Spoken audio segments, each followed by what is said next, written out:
హరి ఓం.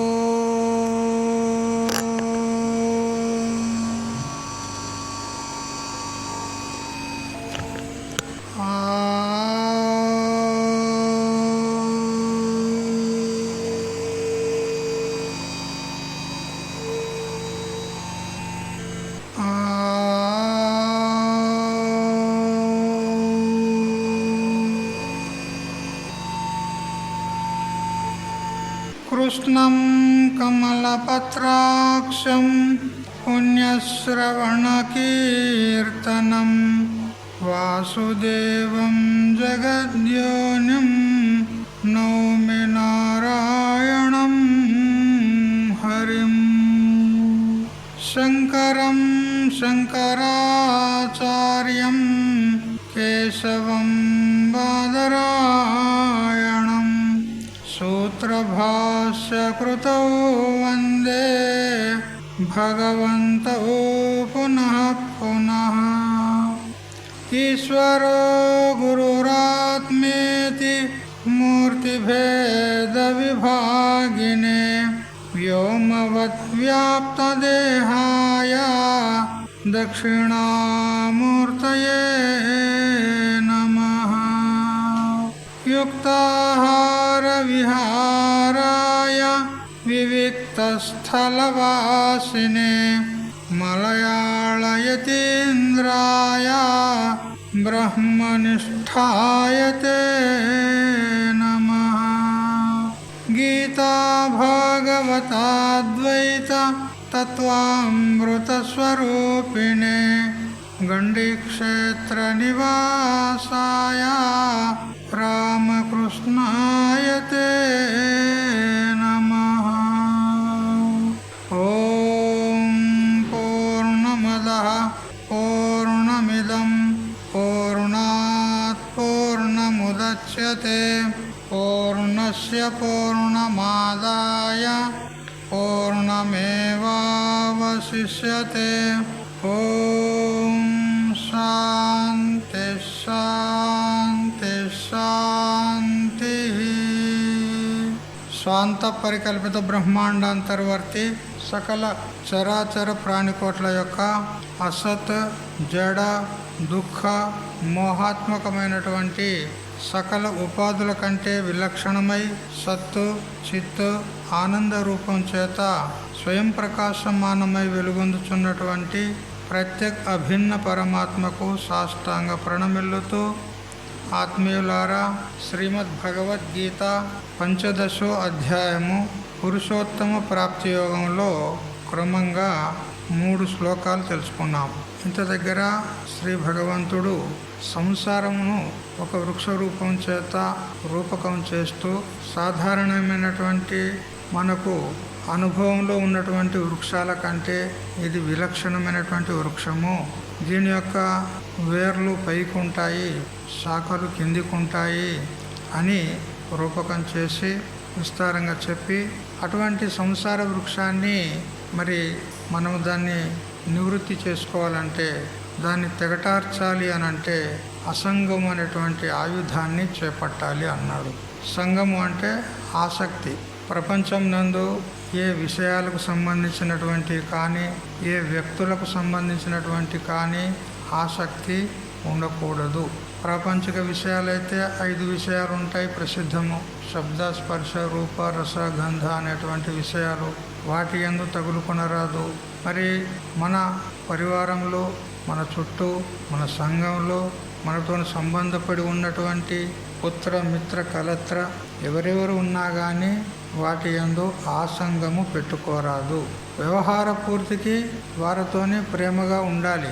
వారికి ఏమాత్రం కూడా సంశయం రాకూడదు. ఇతడు ఏదో వేరే మార్గంలో పోతున్నాడు అన్నట్టుగా కూడా వారికి అనుమానం రాకుండా మనం లోన వారి యందు ఉన్నటువంటి మోహాన్ని తీసేసి పైకి మాత్రం ఒక నాటకంలో పాత్రధారి ఏ విధంగా అతడు వ్యవహరిస్తాడో ఆ ప్రకారంగా మనము ఒక యుక్తి చేత ఉపాయం చేత ఈ సంసారంలో మెదులుకుంటూ ప్రపంచం నందు ఉన్నటువంటి ఆసక్తిని వదిలిపెట్టాలి. చివరకు గురు శిష్యుల యొక్క ఆసక్తి కూడా ఉండకూడదు. ఎందుకంటే చివరికి చెప్పింది ఉన్నది. న శాస్త్రం న శాస్త న శిష్యో న శిక్ష న చత్వం న చాహం న వాయం ప్రపంచ స్వరూపావబోధే వికల్ప సహిష్ణు తదేకో వశిష్ట శివ కేవలోహం అని శంకరుల వారు సిద్ధాంత బిందులో చెప్తారు. చివరిలో నా శాస్త్ర అంటే శాస్త్రాన్ని బోధించేటువంటి వక్త లేడు, శాస్త్రము లేదు, గురువు లేడు, శిష్యుడు లేడు, నువ్వు లేవు, నేను లేను. కేవలం ఒకే ఒక అద్వితీయ పరమాత్మ తత్వం ఉంది, అంతే. అది నేను అని ఆ స్వరూపంలో ఉండిపోవాలి, అంతేగాని ఇంకా ఏ విధమైనటువంటి సంకల్పాలు, వికల్పాలు, ఏ విధమైనటువంటి మోహము, మమకారము ఉండకూడదు. ఎందుకు? అహం మమేతి బంధ నిర్మమేతి విముచ్యతే. నేను నాది అనుకుంటే అది బంధానికి కారణమవుతుంది. అందుకని ఎవరు కూడా నావారు కాదు, ఏది కూడా నాది కాదు, నేను కూడా ఏమీ కాను. తన వరకు కూడా విచారం చేయాలి.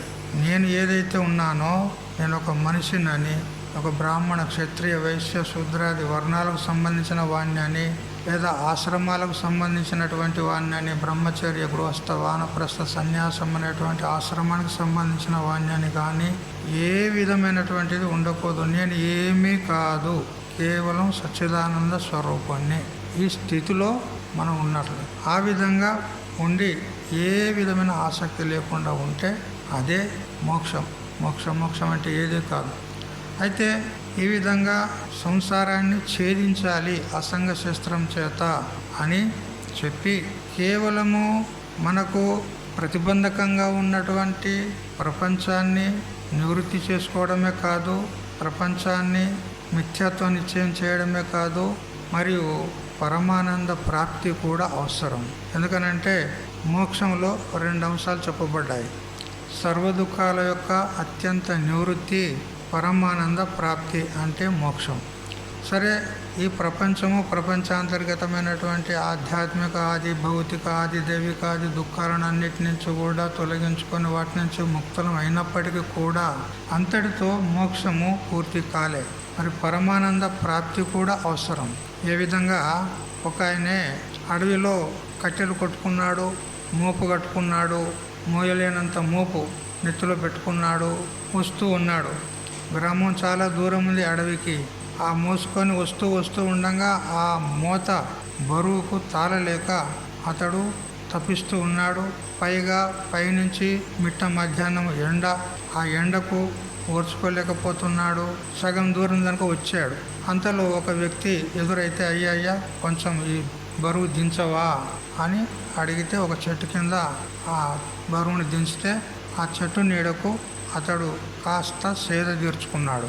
మరి ఆకలి లోపల నుంచి అవుతుంది, ఎందుకంటే మిట్ట మధ్యాహ్నం అయిపోయింది, భోజనం టైం అయిపోయింది. ఒకవైపు ఆకలి వేస్తుంది. అయితే ఆకలి బాధ ఉంది, ఈ మూత బాధ ఉంది, 2 ఉన్నాయి. రెండిట్లో ఒకటి నివృత్తమైంది, మోపు దించుకున్నాడు, ఆ బరువు బాధ నివృత్తమైంది. అంతటితో పూర్తిగా దుఃఖం పోయిందా అతనికి అంటే ఆకలి బాధ మిగిలిపోయింది కదా. భోజనం చేసి తృప్తి పడితేనే కానీ అతనికి ఆకలి బాధ కూడా పోతుంది. అట్లా మనకు ఈ సంసార దుఃఖాలు అసంగ శస్త్రం చేత, దృఢ వైరాగ్యం చేత నివృత్తం చేసుకున్నప్పటికీ కూడా పరమానంద ప్రాప్తి అనేది తప్పకుండా అవసరం. అప్పుడే మోక్షము సిద్ధిస్తుంది. అందుకని మరి ఆ పరమానంద ప్రాప్తి ఏ విధంగా మనకు అవుతుంది అది మనకు ఇప్పుడు ఉత్తర శ్లోకం ద్వారా చెప్తూ ఉన్నాడు. శ్లోకం చదవండి, 4వ శ్లోకము. తతః పదం తత్ పరిమార్గితవ్యం యస్మిన్ గతా న నివర్తంతి భూయః తమేవ చాద్యం పురుషం ప్రపద్యే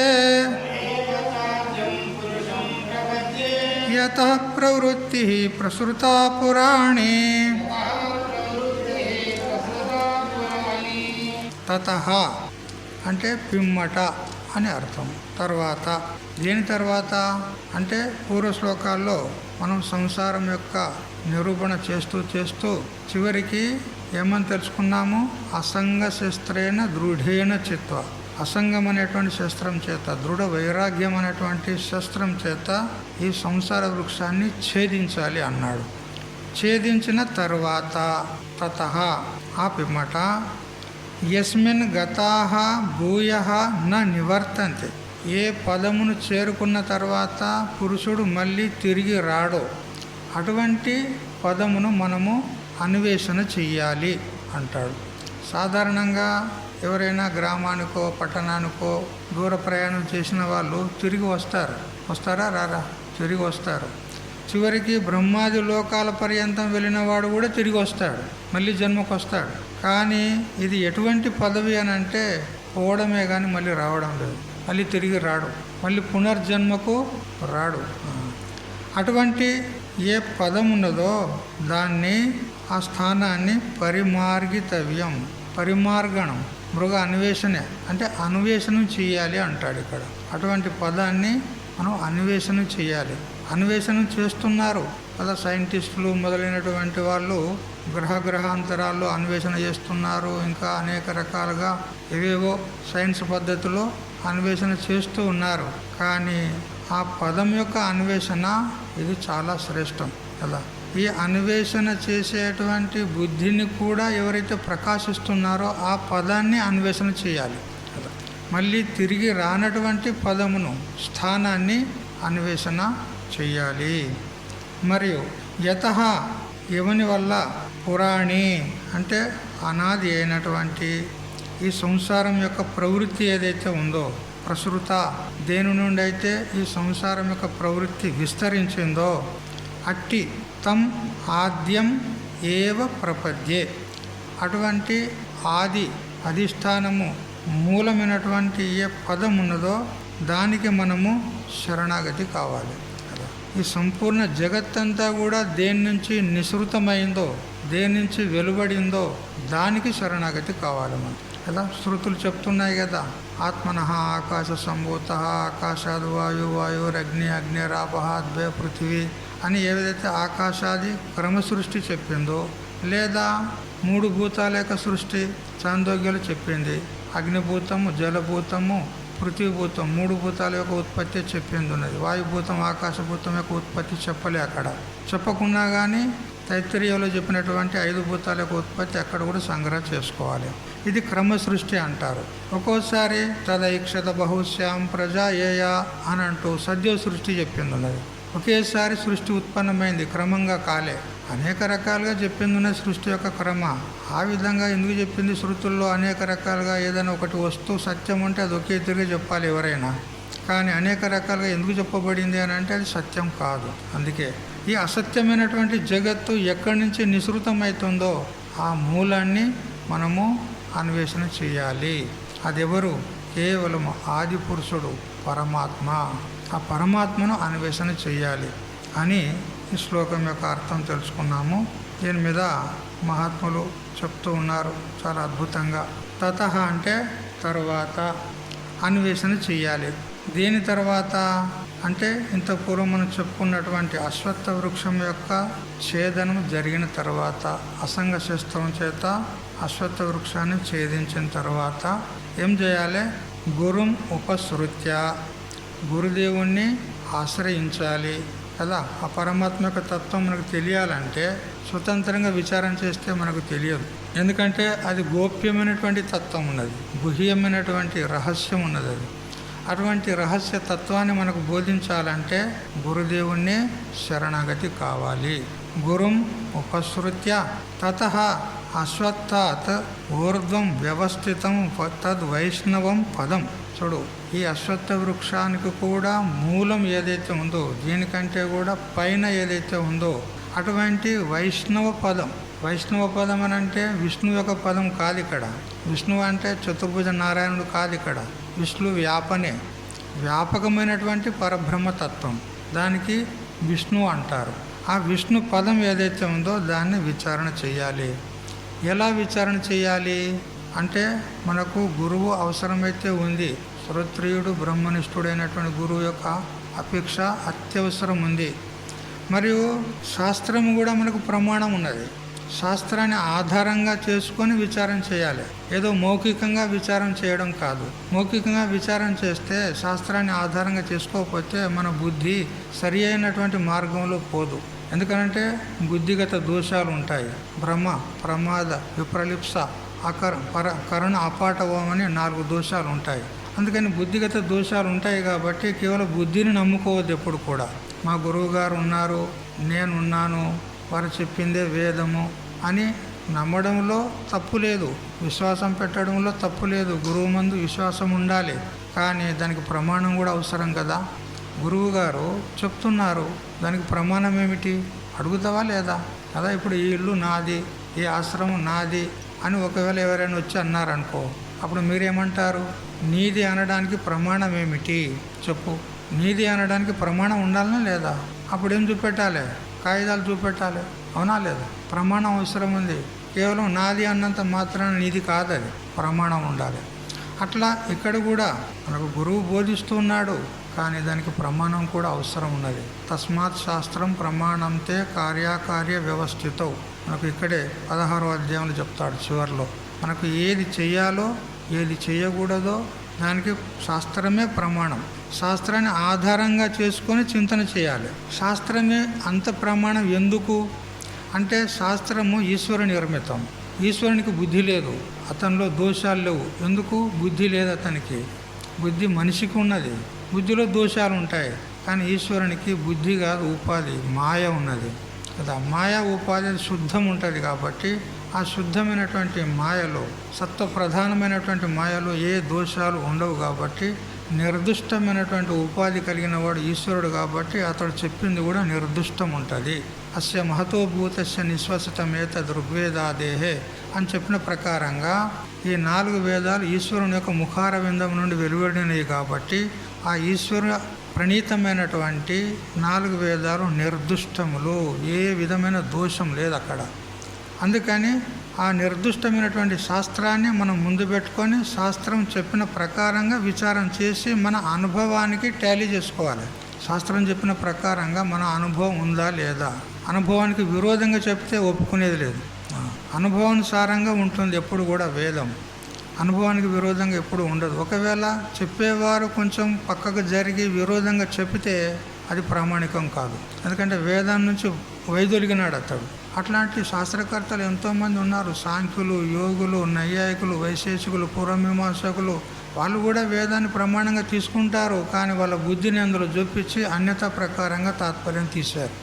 అందుకని శంకరాచార్యులు బ్రహ్మసూత్రంలో అవిరోధ అధ్యాయంలో అందరినీ ఖండన చేశాడు. అక్కడ సాంఖ్యులను, యోగులను, పూర్వమీమాంస, అందరినీ ఖండన చేసి కేవలం ఒక వేదాంతమే నిర్దిష్టమైంది అని సిద్ధి చేశాడు. అందుకని మనకు సమ్యక్ జ్ఞానం కలగాలంటే, ఈ విరోధ పరిహారం కావాలి అని అంటే, మన బుద్ధిలో కలిగేటువంటి అనేక సంశయాలకు సమాధానం రావాలి అని అంటే, మనము బ్రహ్మసూత్రాలను చక్కగా విచారం చేయవలసి ఉంటుంది. బ్రహ్మసూత్రాలను విచారం చేసినట్లయితే ఇంకా ఏ విధమైనటువంటి సంశయం ఉండదు, నిస్సంశయమైనటువంటి జ్ఞానం కలుగుతుంది. సరే, ఆ వేదాలను మనం ప్రమాణంగా తీసుకొని గురువును ఆశ్రయించి మనం గురుదేవుని యొక్క ముఖార విందం నుండి వింటూ ఉండాలి. ఆ గురుదేవులు ఒక్కొక్క వాక్యాన్ని చక్కగా లేవనెత్తి దానికి పూర్వపక్షం, ఉత్తరపక్షము ఇవన్నీ వచ్చే సంశయాలన్నీ నివృత్తి చేస్తూ, దూరం చేస్తూ మనకు సమ్యక్ జ్ఞానాన్ని అందిస్తాడు. అట్లా అందుకని గురుం ఉపసృత్య, గురుదేవుణ్ణి ఆశ్రయించి వేదాంత వాక్య విచారేణ అన్నాడు. వేదాంత వాక్యాలను విచారం చేయాలి. వేదాంతోనామ ఉపనిషత్ ప్రమాణం. వేదాంతం అంటే ఏమిటి? ఉపనిషత్తు ప్రమాణములే వేదాంతములు. వాటిని విచారం చేయాలి. విచారణ అంటే శ్రవణము, మననము, నిధిధ్యాసనం. దీనికే విచారం అంటారు. శ్రీ గురుదేవుని యొక్క ముఖార విందం నుండి తత్వమసి మహావాక్యాలను శ్రవణం చేసిన తర్వాత ఏకాంతంగా మనము వాటిని మళ్ళీ స్మరించుకుంటూ వాటిని విచారణ చేస్తూ ఉండాలి. మననం అంటారు దానికి. పునఃపునః దాన్ని స్మరించుకుంటూ విచారం చేయాలి. ఆ తర్వాత నిధిధ్యాసనం.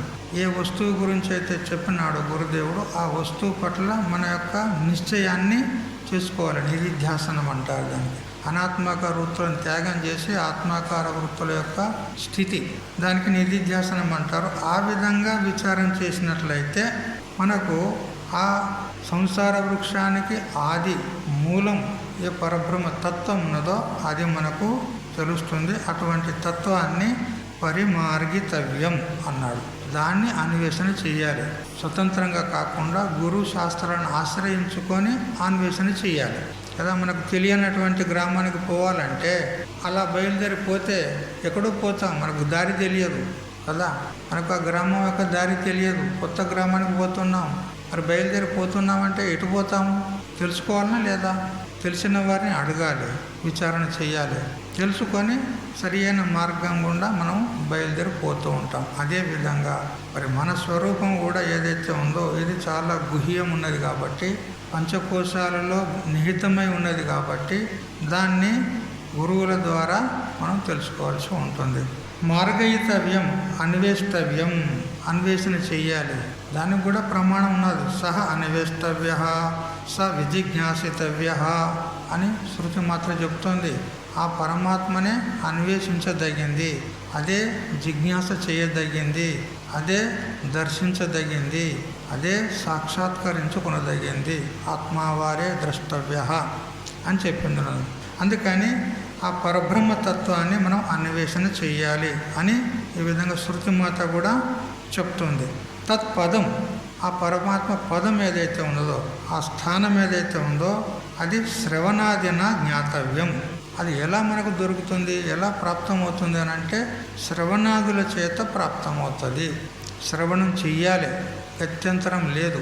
గురువులను ఆశ్రయించి అధ్యాత్మ శాస్త్రాన్ని, వేదాంత శాస్త్రాన్ని, వేదాంతం అంటే ఉపనిషత్తులు లేదా బ్రహ్మసూత్రం లేదా భగవద్గీత, ఇవన్నీ కూడా వేదాంతంలోనే పడతాయి. అందుకని వేదాంతాన్ని అధ్యయనము గురువు ద్వారా శ్రవణాదులు చెయ్యాలి అన్నాడు. ఆది శబ్దం చేత మననము, నిధిధ్యాసనం, తత్వం పదార్థ శోధన, ఓతపోత భావన, ఇదంతా ప్రక్రియ ఉంటుంది. ఇవన్నీ చేస్తేనే కానీ మనకు ఆ పదము తెలుస్తుంది. అందుకే చెప్పింది శాస్త్రం, తద్విజ్ఞానార్థం స గురుమే అభిగచ్చేత్. అందుకే చెప్పింది. ఎందుకంటే స్వతంత్రంగా తెలిసేది కాదు, ఇది గురువుల ద్వారానే తెలుసుకోవాలి. అది కూడా వేదాంత విచారణ మాత్రమే చేయాలి. అప్పుడే మన స్వరూపము యథాతథంగా నిస్సందిగ్ధంగా మనకు దృఢ నిశ్చయం అవుతుంది. కిం తత్పదం యస్మిన్ పదే గతాః ప్రవిష్టాః జ్ఞానేన న నివర్తంతే న ఆవర్తంతే భూయః పునః సంసారాయ. అయితే ఏ పదమును పొందిన తర్వాత మళ్ళీ సంసారానికి తిరిగి రాడో, మళ్ళీ పునర్జన్మకు రాడో, అటువంటి పదము ఎలాంటిది అన్వేషణ చేయాలని మీరు చెప్తున్నారు. కానీ ఆ పదం యొక్క స్వరూపం ఏమిటి, అది ఎలా ఉంటుంది అని ఒకవేళ మనం అడిగితే కథం తత్ పరిమార్గితవ్యం ఇత్యాహ. ఆ మార్గాన్ని, ఆ పరమాత్మ తత్వాన్ని ఏ విధంగా అన్వేషణ చేయాలి అని అంటే యహ పదశబ్దేన ఉక్తస్థతే తమేవచ ఆద్యం అన్నాడు. తమేవ చాద్యం శ్లోకంలో ఆద్యం అన్నాడు. ఆది పురుషుడు అతడు. అటువంటి పదాన్ని అన్వేషణ చెయ్యాలి. ఆది పురుషుడు అంటే ఈ సృష్టి ఉత్పత్తి కంటే పూర్వం కూడా ఉన్నాడు. సదేవ సౌమ్య ఇదమగ్ర ఆసీత్. హే సౌమ్య, ఉద్దాలక ఋషి శ్వేతకేతు తన కుమారునికి బోధిస్తూ, హే సౌమ్య, హే నాయన, ఇదం అగ్రే, ఈ సృష్టి ఉత్పత్తి కంటే పూర్వము సదేవ ఆసీత్, సద్రూప బ్రహ్మం మాత్రమే ఉండే. దాని నుంచి ఇక ఈ జగత్తు ఉత్పన్నమైంది. అందుకని అది ఆద్య స్వరూపం, మొట్టమొదటి స్వరూపం. దానికంటే మరొకటి పూర్వం లేదిగా. ఆ పరమాత్మ తత్వమే ఆది స్వరూపము. దాని నుండే ఈ సంసారం నిసృతమైంది, వెలువడింది కదా. చూడండి, మనము ఘటపటాదులు చూస్తున్నాము. ఇది ఘటము, ఇది పటము, ఇది పాషాణం అంటున్నాం. అది తెలియబడుతుంది. దేని ద్వారా తెలుసుకుంటున్నాము? ఇంద్రియాల ద్వారా తెలుసుకుంటున్నాము. ఆ ఇంద్రియాల యొక్క స్వరూప స్థితిగతులు కూడా మనకు తెలుస్తున్నాయి కదా. మన నేత్రము, మన శ్రోత్రము, ఇవన్నీ తెలుస్తున్నాయా లేదా? శ్రోత్రాది ఇంద్రియాలు తెలుస్తున్నాయి. మరి ఆ ఇంద్రియాల ద్వారా మనసు వెళితేనే కానీ ఆ వస్తువు తెలియబడుతుంది. కేవలం ఇంద్రియం వెళ్ళింది, మనసు వెళ్ళలేదనుకో, అప్పుడు ఆ వస్తువు తెలియబడదు. ఉదాహరణకు ఒక వ్యక్తి అలా వెళ్తూ ఉన్నాడు, నువ్వు ఇక్కడ ఉన్నావు, అలా కళ్ళు తెరిచి కూర్చున్నావు, ఉదాసీనంగా ఏదో చింతన చేస్తున్నావు, నీ మనసు లోన ఉంది, కళ్ళు మాత్రం తెరిచి ఉన్నాయి, కళ్ళ ముందు నుంచే వ్యక్తి పోతాడు, కానీ నీ మనసు నేత్రేంద్రియం ద్వారా బయటికి వెళ్ళలే, లోన ఏదో చింతన చేస్తున్నావు. కళ్ళు అయితే తెరిచే ఉన్నాయి. వ్యక్తి నీ ముందే నుంచి పోయాడు, మరొక వ్యక్తి వచ్చి అయ్యా పలానా వ్యక్తి ఇట్లా పోయాడా, అట్లా షర్టు ఒక ఎర్ర షర్ట్ ఉంటుంది, ఈ పాయింట్ ఉంటుంది, ఇట్లాంటి వ్యక్తి పోయాడా అంటే నువ్వు చెప్పగలవా? మరి నీ ముందు నుంచి పోలేదా? కళ్ళు చూడలేదా? కళ్ళు కూడా చూశాయి, కానీ మనసు ఇంద్రియాల ద్వారా వెళ్ళలే, ఇంద్రియంతో మనసు తాదాత్మ్యం కాలే. అందుకని మనసు సహయోగం లేకుండా కూడా ఇంద్రియాలు తెలుసుకోలేవు. అందుకని మనసు కూడా వాటి ద్వారా వెళ్ళాలి. ఆ మనసును కూడా మనం తెలుసుకుంటున్నాము. నా మనసు బాగుంది, బాగలేదు, విక్షిప్తం ఉంది, చీకాగ్గా ఉంది అంటామా లేదా? అంటే మనసు యొక్క స్థితిగతులు కూడా తెలుస్తున్నాయా లేదా? తెలుస్తున్నాయి. బుద్ధి కూడా తెలుస్తుంది, నిశ్చయాత్మకమైనటువంటి బుద్ధి అది కూడా తెలుస్తుంది. ఎవరికి తెలుస్తుంది? ఎవరికి తెలుస్తుంది? నా బుద్ధి అంటున్నవే, ఎవరు తెలుసుకునేవారు? నేను, అవునే కదా? మరి నీకంటే నిన్ను తెలుసుకునేవాడు ఇంకెవడైనా ఉన్నాడా? నిన్ను తెలుసుకునేవాడు ఇంకెవడైనా ఉన్నాడా? ఎవడు వాడు? ఆ తర్వాత ఎవరు లేరుగా. ఇంద్రియాన్ని పరాన్యాహుర్ ఇంద్రియేభ్య పరం మనః మనసస్తు పరా బుద్ధి యో బుద్ధేహే పరతస్తు సహా. ఆ బుద్ధిని కూడా తెలుసుకున్నటువంటి వాడు పరమైన వాడు, అతనికంటే పరం మరొకటి లేదుగా. అదన్నమాట. అదే అంతటా వ్యాపించి ఉన్నటువంటి చైతన్యం, మరొకటి లేదుగా. పరమాత్మ అని అంటారు, దానికంటే ఎవరు అంటే పరమాత్మ. పరమాత్మ ఎవడు? వీడే. అంతటా ఉన్న చైతన్యమే ఇక్కడ ఉంది, ఇక్కడ ఉండి ఈ ఉపాధి ద్వారా అన్నిటిని తెలుసుకుంటుంది. అదే చైతన్యం, మళ్ళీ వేరే పరమాత్మ లేడు. అదే అన్నమాట. అది దానికంటే పరమైనది లేదు కాబట్టి అది ఆద్యం, అదే మొదటిది అని చెప్పబడింది. భవం పురుషం ఏన ఇదం సర్వం పూర్ణం. ఆ పురుషుడే అంతటా వ్యాపించి ఉన్నాడు. పూర్ణేన అనేన ఇది వ్యాప్నోతి ఇది పురుష. సర్వత్రా వ్యాపించి ఉన్నాడు ఆ పరమాత్మ. ఈ శరీరంలో ఉన్నాడు, ఆ శరీరంలో ఉన్నాడు, ఆ వస్తువులో ఉన్నాడు, ఈ వస్తువులో ఉన్నాడు, పిండంలో ఉన్నాడు, బ్రహ్మాండంలో ఉన్నాడు, అంతటా ఉన్నాడు. ఇంకా దశాంగులం అత్యతిష్టత్ అని మనం పురుష సూక్తంలో చెప్తాం. దానికంటే కూడా అధికంగా ఇంకా దశాంగులమే ఉన్నాడు. మరి చాందోగ్యం లోపలనైతే పాదోశ విశ్వాభూతాన్ని త్రిపాదశ్యామృతం దివి. ఒక్క అంశంలో ఈ జగత్తంతా ఉన్నది, ఇంకా 3 భాగాలు మిగిలి ఉంది పరమాత్మ. 3 భాగాలు దశాంగులం అని ఒక ఔపచారిక వ్యవహారమే కానీ ఎంతో మిగిలి ఉంది. శరీరంలో ఒక మచ్చ ఎంత భాగంలో ఉంటుందో అంత ఉంది ఈ బ్రహ్మాండం అంతా కూడా ఆ పరమాత్మ యందు. ఇంకా ఎంత ఉంటుంది ఊహించండి. కాబట్టి అంతటా వ్యాపించినటువంటిది పురుషుడు. పూర్ణేన ఇది పురుష లేదా పురుషయనాతి ఇది పురుష. ఈ శరీరంలో శయనించి ఉన్నాడు, ఈ శరీరంలో వసించి ఉన్నాడు, ఈ శరీరానికి ప్రేరకుడు ఉన్నాడు, మరి స్థితిగతులన్నీ తెలుసుకుంటూ ఉన్నాడు. అటువంటి వాడు పురుషుడు. అతడే ఆద్యం పురుషం. అటువంటి వాడిని ప్రపద్యే. అతనికి ఏం చేయాలి? మనము శరణం వెళ్ళాలి, శరణాగతి కావాలి. ప్రతివాడు కూడా దేనికో ఒకదానికి శరణాగతి అయినాడు. లేడా భర్త భార్యకు శరణాగైతాడు, లేదా భార్య భర్తకు శరణాగైతాడు, తండ్రి కొడుకు శరణాగైతాడు, ఒక్కోసారి కొడుకు తండ్రికి శరణాగైతాడు, ఒకడు పదవికి శరణాగైతాడు, ఒకడు కీర్తికి శరణాగైతాడు. కదా ఎవడో ఒకదానికి ఏదైనా శరణాగతి అవుతున్నారు. కానీ ఈ శరణాలు మనకు పనికిరావు. శరణం ఎట్లా ఉండాలంటే దేన్ని ఆశ్రయించిన తర్వాత ఇక మనకు దుఃఖం అంటూ ఉండొద్దు.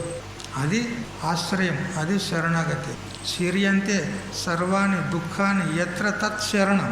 మన సమస్త దుఃఖాలన్నీ కూడా ఎక్కడ నష్టమైపోతాయో అది మనకు శరణస్థానం. అదేది? ఒక పరమాత్మ స్థానం ఒక్కటే. నువ్వు ఎవరికి శరణాగతి వెళ్ళినా దుఃఖాలు ఉండి ఉంటాయి. నువ్వు ప్రపంచంలో ఎవరికి శరణాగతి వెళ్ళినా కానీ ఇంకా దుఃఖాలు ఉంటాయి. కానీ పరమాత్మకు శరణాగతి వెళ్ళిన తర్వాత ఇంకా దుఃఖం అనేది లేదు. అది మనకు ఆశ్రయ స్థానం. దానికి శరణాగతి కావాలి. అంటే ఇక్కడ ఎవరు ఈ ఆద్య పురుషుడు? ఎవరు అంటే అంతటా ఉన్న చైతన్యమే పరమాత్మ వస్తూ ఉన్నదో అది నీలో కూడా ఉందా లేదా? అది నీవేనా కాదా? మరి ఇక్కడ ఎవరికి శరణాగతి కావాలంటున్నాడు? నీకు నువ్వే శరణాగతి కావాలి అంతే. అంటే నీ స్వరూపంలో నువ్వు ఉండాలి అంతే. నీ స్వరూపం నుంచి వైదొలగరాదు, బయటకు రావద్దు. నీ స్వరూపం నందే అంతర్ముఖమై ఉండు.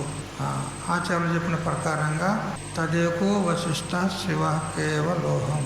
బస్ ఆ శివస్వరూపమైనటువంటి నిర్ధర్మకమైనటువంటి ఏ సచ్చిదానంద స్వరూపం ఉన్నదో అదే పరబ్రహ్మ వస్తువు, అదే నా స్వరూపము, నాకంటే రెండో వస్తువు లేదు అని సకల వికల్పాలన్నీ కూడా తొలగదీసుకొని కేవలం నీయందు నీవు ఉండడమే శరణాగతి. దాని తర్వాత ఇంకోటి లేదు. ఎందుకు ఉన్నది ఒకటే వస్తువు, ఇంకా దేనికి శరణాగతి అవుతావు నువ్వు? నీకంటే అన్యం ఏమున్నది? ఆ ఒకే ఒక పరమాత్మను శరణాగతి కావాలి. శరణం గతః అస్మి ఇత్యేవం తదేక శరణతయా తద్ అన్వేష్టవ్యం. కాబట్టి ఆ పరమాత్మ తత్వం ఒకటే ఒకటి ఉంది. ఏకం ఏవ అద్వితీయం బ్రహ్మ, ఏకో దేవ సర్వభూతేషు గూఢ, సలిల ఏకో ద్రష్ట అని ఒకే ఒక పరమాత్మ ఉన్నది. కాబట్టి ఆ పరమాత్మనే నా స్వరూపం ఉన్నదని తనలో తాను ఉండాలి, అంతే. రెండో వికల్పము ఉండకూడదు. తం కం పురుషం యతో యస్మాత్ పురుషాత్ ప్రవృత్తి మాయామయ సంసార వృక్ష ప్రవృత్తి. చూడు, ఆ పురుషుడు ఎలాంటి వాడు అంటే ఎవరి నుండి అయితే ఈ మాయామయమైనటువంటి సంసారము వెలువడిందో, నిర్గతమైందో, ఉత్పన్నమైందో అది. ఏ విధంగా మనకు ప్రతిరోజు స్వప్నం చూస్తూ ఉంటాం. అది ఎక్కడ ఉత్పన్నమైంది చెప్పండి? ఎక్కడనో బయట నుంచి ఉత్పన్నమై కనపడుతుందా, లేదా నీకు బయట కనపడుతుందా ప్రపంచము? ఎక్కడ చూస్తున్నావు స్వప్నాన్ని? నీ లోననే చూస్తున్నావు. మరి ఎవరు ఉత్పన్నం చేశారు దాన్ని? నిద్రాదోషం చేత నీవే ఉత్పన్నం చేశావు, నీవే చూస్తున్నావు. మరి నీ అందే లయం చేసుకుంటున్నావు. ఎక్కడ పోయింది? లేచిన తర్వాత స్వప్న ప్రపంచం ఎక్కడ ఉత్పన్నమైందో అది అక్కడనే లయమైపోయింది కదా. తాడు మీద పాము ఉత్పన్నమైంది అని మనకు బ్రహ్మచేత కనపడుతుంది కదా. అది ఉత్పన్నమైంది ఎక్కడ? తాడు మీదనే. కనపడుతున్నది ఎక్కడ? తాడు మీదనే. తాడు జ్ఞానమైన తర్వాత లయమైంది ఎక్కడ? తాడు మీదనే. అంటే వాస్తవంగా లేదు. వాస్తవంగా ఉందా పాము? లేదు. అట్లా ఈ ప్రపంచాన్ని కూడా ఆ విధంగా విచారం చేసి రెండో వస్తువు లేదు, ఒక అధిష్టానమైనటువంటి పరమాత్మ వస్తువే ఉంది, అది నా స్వరూపమే. ఈ మాయామయ ప్రపంచం, దృశ్యమాన ప్రపంచం అంతా ఏదైతే ఉందో ఇది గారిడి వాడు చూపెట్టేటువంటి వింత వస్తువుల్లాగా ఉంది, అంతే. స్వప్న ప్రపంచం వలె ఉంది. మరి ఈ ప్రపంచం కూడా ఎప్పటి నుంచి కలిగింది, ఎప్పుడు ఉత్పన్నమైంది అని అంటే పురాణి అన్నాడు కదా. ప్రవృత్తి ప్రసృత పురాణి శ్లోకంలో ఉన్నది చివరి శబ్దం. పురాణి పురాతనమైనది అంటే దీనికి ఆది లేదు, ఉత్పత్తి లేదు. వాస్తవంగా ఉత్పన్నమైందని ఔపచారిక వ్యవహారం. రజ్జు మీద తాడు మీద పాము ఉత్పన్నమైంది ఏమి? కనిపడింది అంతే. ఉత్పన్నం కావాలంటే దానికి తల్లిదండ్రులను వెతకాల పడుతుంది మరి, అంతే కదా. ఉత్పన్నమైతే దానికి తల్లిదండ్రులు ఎవరు? ఆ పాముకు ఎవరున్నారు? కేవలం భ్రాంతి చేత కనపడింది అంతే. అట్లా ఈ జగత్తు కూడా పురాణి చిరంతనం. ఏషా ప్రసృత నిసృత ఐంద్రజాలికాది ఇవ, ఐంద్రజాలిక పదార్థాల వలె అంటే గారిడి వాడు చూపించేటువంటి వింత వస్తువుల వలె మాయా హస్త్యాది కదా. మాయికమైనటువంటి ఏనుగు సైతం చూపెడతాడు. మాయావి ఏనుగును చూపెడతాడు, తిరుపతిని చూపెడతాడు. తిరుపతికి ఆ వెంకటేశ్వరుని దర్శనం చేపిస్తాడు మనకు గారిడివాడు. తిరుపతి వెంకటేశ్వరుని దర్శనం చేపిస్తాడు. లడ్లు కూడా పంచిపెడతాడు అందరికీ. మాయా లడ్లు తింటారు అందరూ, కానీ సత్యం కాదు, మాయికం. మాయా ప్రభావంతో చూపెడతాడు వాడు, అంతే. అట్లా ఈ జగత్తు మనకు కనపడుతుంది. కాబట్టి దీని అంతటికీ ఆది పురుషుడు ఎవరో, మూల పురుషుడు ఎవరో అతన్ని మనము అన్వేషణ చేయాలి అని చెప్తున్నాడు. ఇంకా ఆ అన్వేషణ చేసేటువంటి వానికి సాధనభూతమైనటువంటి అంగాలు కూడా చెప్తూ ఉన్నాడు. అన్వేషణ చేయాలంటే దానికి అధికారి కూడా కావాలి కదా, యోగ్యత కూడా ఉండాలి కదా. ఎవరికంటే వారికి సాక్షాత్కారం కాదు, ఆత్మదర్శనం కాదు, దానికి అధికారి కావాలి. ఆ అధికారికి ఉండవలసిన కొన్ని లక్షణాలు కూడా ఇక్కడ చెప్తూ ఉన్నాడు. పరిమార్గపూర్వకం వైష్ణవం పదం గచ్చతాం అంగాంతరం అని. చూడు, ఆ పరిమార్గం చేసేటువంటి అన్వేషణ చేసేటువంటి వానికి కొన్ని అంగాంతరములు అంటే కొన్ని ఉపాయాలు కూడా చెప్తూ ఉన్నాడు, కొన్ని సాధనాలు చెప్తూ ఉన్నాడు. అవేవి శ్లోకం ద్వారా చెప్తున్నాడు. శ్లోకం చదవండి. నిర్మాణమోహాజిత సంగదోష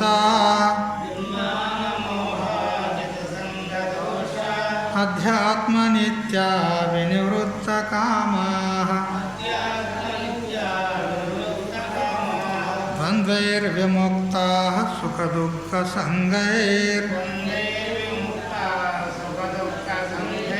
గచ్చంత్యమూఢాః పదమవ్యయం తత్. చూడు, ఆ పరమాత్మ యొక్క అన్వేషణ చేసేవానికి ఈ గుణాలు, ఈ లక్షణాలు, ఈ సాధనాలు ఉండాలి. ఏమిటి? నిర్మాణ మోహాః. చూడు, ఇక్కడ నిర్మాణ అనే శబ్దానికి ఏదో బిల్డింగ్ నిర్మాణం చేశారు, అది నిర్మాణం చేశారు కాబట్టి నిర్మాణం అనే శబ్దం ఇక్కడ వాడాడు అనుకోకండి. ఈ శబ్దంలో నిర్ అనేటువంటి ఉపసర్గ ఉంది. నిర్ అనేది ఒక ఉపసర్గం. దాన్ని పక్కకు పెడితే మాన మోహాహ. మానము, మోహము. మానం అంటే అభిమానము, మోహం అంటే అజ్ఞానం, అవివేకం. ఇవి ఎవరి నుండి అయితే నిర్గతమైనయో అతడు నిర్మాణ మోహాహ. మానమోహాలు అంటే అభిమానము, మోహము నిర్గతము కావాలి. మానమోహాలు ఉండొద్దు, అభిమానం మొదలైనటువంటి ఉండకూడదు. మరి జితసంగ దోషాహ అంటే ప్రపంచ సంబంధమైనటువంటి ఏ వస్తువునందు కానీ ఏ వ్యక్తి అందు కానీ సంగము ఉండొద్దు. సంఘాన్ని జయించినవాడు జితసంగ. ఆసక్తిని వదిలిపెట్టాలి. దేని యందు కూడా ఆసక్తి ఉండదు. ఆసక్తిని వదిలిపెట్టాలంటే మొదలు దోష దర్శనం కావాలి. ప్రపంచం నందు దోషాన్ని దర్శించాలి. దోష దర్శనం అయితేనే మనకు ఆసక్తి లేకుండా అవుతుంది. దోష దర్శనం కానంత వరకు ఆసక్తి అది నివృత్తి కాదు. మరి అధ్యాత్మ నిత్యాహ అంటే సదా ఆత్మను చింతన చేయువారు, అంటే భగవద్ధ్యానము చేయువారు, ఆత్మచింతన చేసేవారు. మరి వినివృత్త కామాహ సమస్త కోరికలన్నిటిని కూడా వదులుకున్నవాడు ఉండాలి. ఏ విధమైనటువంటి కోరిక కూడా ఉండొద్దు. చివరికి మోక్షకామన కూడా వదులుకోవాలి అని చెప్పింది. అలా ఆ స్థాయికి వెళ్ళేంత వరకు మోక్షకామన ఉండాలి. కానీ ఆ స్థాయికి వెళ్ళిన తర్వాత ఆ మోక్షకామన కూడా వదులుకోవాలి. ఎందుకు? మోక్షం కూడా మిథ్య. నాకు మోక్షం కలిగింది అనుకోవడం కూడా మిథ్యనే. ఎందుకు? నువ్వు పూర్వమే ముక్త స్వరూపుడు ఉన్నావు, మళ్ళీ నాకు మోక్షం కలిగింది అనుకోవడం ఏమిటి? భ్రాంతి కదా. నువ్వు మొదలే ముక్తుడు ఉన్నావు, మళ్ళీ నాకు మోక్షం కావాలి అనుకోవడము భ్రాంతి కదా. జగద్గురు శంకరాచార్య వారు బ్రహ్మనాథ ఇదే గీతా భాష్యంలో ముందు చెప్తాడు 18వ అధ్యాయంలో. ఇదివరకు ఎవడు ముక్తుడు కాలే, ఇక ముందు ముక్తుడు కాబోడు అన్నాడు. ఇట్లా ఈ వాక్యం చెప్తే ఏమనుకుంటారు? ఇదివరకు వ్యాస, వాల్మీకి, వశిష్ఠాదులు కూడా ఇదివరకు ముక్తులు కాలే అన్నాడు. ఇది చాలా ప్రౌఢమైనటువంటి వాక్యం. ఈ వాక్యాన్ని సామాన్యులుగా చెప్తే విపరీత జ్ఞానం కలిగేందుకు అవకాశం ఉంది. వాళ్ళు కూడా ముక్తులు కాలేదంటే ఇక మాకేం ముక్తి కలుగుతుంది అని వాళ్ళు ఉన్నది విడిచిపెట్టే ప్రసంగం వస్తుంది కదా. వాళ్ళకే ముక్తి కాలేదు, ఇంకా మాకేం కలుగుతుందని ఈ ఉన్న సాధన కూడా వదిలిపెట్టే ప్రసక్తి వస్తుంది. ఏ అభిప్రాయంతో అన్నాడు అంటే పూర్వమే మనం ముక్త స్వరూపులమే ఉన్నాం, ముక్తిని పొందేది లేదు ఇక్కడ. మరి ఏమిటి? నేను పూర్వమే ముక్తిని ఉన్నానని తెలుసుకోవాలి అంతే. ఇక్కడ ముక్తిని పొందేది ఏమీ లేదు. అందుకే కఠోపనిషత్తు చెప్తుంది విముక్తః విముచ్యతే. ముక్తుడే ముక్తుడైతున్నాడు ఇక్కడ, బద్ధుడు ముక్తుడు కావడంలే. అసలు బద్ధుడు కావడానికి సంసారం ఎక్కడిదని, నేను బంధించేవాడు ఎవడని, జడమైనటువంటి ఈ సంసారం నిన్నెట్లా బంధిస్తుంది? ఒక మహాత్ముడు ఎవరు జనక మహారాజు ఇట్లా ఉదాహరణ ఇస్తారు. ఈ కథలన్నీ కట్టుకథలే, నిజం అనుకోకుండ్రి. మనం చెప్పుకునే కథలన్నీ కట్టుకథలే. ఏదో రచన చేసి మనకు బోధ చేయాలని ఒక రూపకం చేసి చెప్తారు అంతే. బోధ ముఖ్యం. మనం ఆ కథ ద్వారా నీతి బోధ మనకు ముఖ్యం, అది తెలియాలి మనకు. దానికోసం కథలు చెప్తారు. జనక మహారాజు దృష్టాంతం చెప్తారు. జనక మహారాజు అన్నాడంట సభికులతోనే, అయ్యా మీరు పరమాత్మ తత్వాన్ని తెలుసుకోండి, సత్సంగం చెయ్యండి, మీరు ధన్యులైతారు, ముక్తులైతారు అని చెప్తే వాళ్ళు అంటారంట, మాకు సంసారం ఎక్కడ విడిచిపెడుతుంది స్వామీజీ? మనం కూడా గదే అంటాం కదా, సంసారము మమ్మల్ని ఎక్కడ విడిచిపెడుతుంది స్వామీజీ అని అంటే అప్పుడు జనక మహారాజు ఏం అనలేదంట. ఇక ఏదో యాత్ర నిమిత్తమై అందరు కలిసి పోతూ ఉండగా ఆ మార్గం పక్కకు ఒక చెట్టు ఉందంట. ఆ చెట్టు పోయిన గట్టిగా బిగేసి పట్టుకున్నాడంట. పట్టుకొని అయ్యో నన్ను ఈ చెట్టు పట్టుకున్నది, ఈ చెట్టు నుండి నన్ను విడిపించుండ్రి అని అన్నాడంట. అంటే ఏం రాజా, నువ్వు విదేహి కైవల్యాన్ని పొందిన విదేహి ఉన్నావు, శరీరంతో ఉండి కూడా విదేహి ఉన్నావు, నిన్ను చెట్టు పట్టుకోవడం ఏంటి, అది జడమైంది చెట్టు, నిన్నెట్లా పట్టుకుంటుంది, నువ్వే దాన్ని పట్టుకున్నావు అన్నాడంట. నువ్వు పట్టుకున్నావా, చెట్టు పట్టుకున్నదా నిన్ను, నువ్వే దాన్ని పట్టుకున్నది, ఆ జడమైంది నిన్నెట్లా పట్టుకుంటుంది అని అంటే, నేను గదేరా చెప్పేది, మీకు అర్థమైతే లేదు, మీ మనస్సే జడమైంది, ఆ జడమైన మనసు మిమ్మల్ని ఎట్లా పట్టుకుంటుంది, మీరే దాన్ని పట్టుకున్నారు అన్నాడు. సంసారాన్ని ఎవరు పట్టుకున్నారు, సంసారం వీడిని పట్టుకున్నదా, వీడు సంసారాన్ని పట్టుకున్నాడా, ఎవడు పట్టుకున్నాడు, అది ఎట్లా పట్టుకుంటుంది, అది జడం ఉన్నది, అది కేవలం భ్రమ అయింది, అది పట్టుకున్నది అని అంటున్నాం, భ్రమ అయింది, పట్టుకునేది నువ్వు. అందుకని వదిలిపెట్టాలి. జిత సంగ దోషాహ, ఈ సంసారం నుంచి సంఘం వదులు, దాన్ని పట్టుకోకు, నువ్వు పట్టుకోకపోతే అది నేను పట్టుకోదు, ఎప్పుడు కూడా నీ దగ్గరికే రాదు అది, ఎందుకు, దానికి ఆ తాకతే లేదు, అది జడం ఉన్నది, నువ్వే పోయి దాన్ని పట్టుకుంటాను. అందుకని జితసంగ దోషాహ అన్నాడు. ఏ విధమైనటువంటి ఆసక్తి, ఏ విధమైనటువంటి మోహము ఉండకూడదు అంటాడు. మనకు వికృతం కలిగించేటువంటి విషయాలు ఎదురు పడినప్పటికీ కూడా మన మనసు వికృతం కాకూడదు. వికారాన్ని కలిగించేటువంటి దృశ్యాలు మనకు ఎదురుపడినా కూడా మన మనసు వికారాన్ని పొందకూడదు. అదే జనక మహారాజు అదే ఆస్థానంలో ఒకసారి నారద మహర్షి మరియు సుఖ మహర్షి ఇద్దరు ఏదో నిమిత్తం చేత వెళ్ళారంట. వెళితే జనక మహారాజు చక్కగా ఆనందంతో, మహర్షులు మా దగ్గరికి వచ్చేసారు, మా జన్మ ధన్యమైపోయింది, పావనమైపోయింది అని చెప్పి ఆదరపూర్వకంగా వాళ్ళను సత్కరించి పాదపూజ చేసి ఉన్నత ఆసనం మీద కూర్చుండబెట్టాడు. ఇట్లనే అఖండంగా ఉందనుకో, ఇప్పుడు ఇదెంత పెద్దగా ఉంది, అట్లా ఇటువంటి పెద్ద ఆసనం వేసి ఆ ఇద్దరు మహాత్ములను కూర్చుండబెట్టి వార్తాలాపం చేస్తూ ఉన్నాడు వాళ్ళతో జనక మహారాజు. అంతలో ఆయన భార్య సునయనాదేవి మంచిగా అన్ని ఆభరణాలన్నీ ధరించింది, మంచిగా సుందరంగా అన్ని ఆభరణాలతో ధరించి, పట్టు వస్త్రం ధరించి చక్కగా దేవతలాగా వచ్చింది. వచ్చి ఆ ఇద్దరి ఋషుల మధ్యలో కూర్చుంది. వచ్చి ఇటు నారద మహర్షి ఉన్నాడు, ఇటు సుఖబ్రహ్మ ఉన్నాడు. ఇద్దరి మధ్యలో వచ్చి కూర్చుంది. కూర్చోగానే నారద మహర్షి ఆమెను చూసి ముందే జరిగిందంట. సుఖబ్రహ్మ చూశాడు, ఆయన కూడా చూశాడు. ఆమె వచ్చి పక్కనే కూర్చుంది, కానీ ఆయన కదలలేదు, అట్లే కూర్చున్నాడు. ఆమెకు పరీక్ష చేసుకునేది ఉన్నది. ఇలా గట్టోళ్ళు లెవెలు, పచ్చోళ్ళు లెవెలు పరీక్ష చేసుకునేది ఉన్నది. నారద మహర్షి భక్తుడు, సుఖబ్రహ్మ జ్ఞాని నిశ్చలంగా ఉన్నాడు, ఆయన లోపల చలనం లేదు. చూడు, అంత సౌందర్యవతి దేవతలాగా వచ్చి ఆ పక్క కూర్చున్నా కానీ ఆయనలో ఏమాత్రం చలనం రాలే. ఎందుకు, వికారమే రాలే ఆ మనసులో. కానీ ఇతనికి కించిత్ న్యూనత పోవడం ఉన్నది. ఆమె స్త్రీ ఉన్నది, నేను పురుషుని ఉన్నా అనేటువంటి భావన ఇతనిలో ఉంది, నారదంలో. చూసారా, అది నిర్వికార స్థితి. వికారహేతవు సతివిక్రియంతే ఏషాంన చేతాంసి తయేవ ధీరాహ.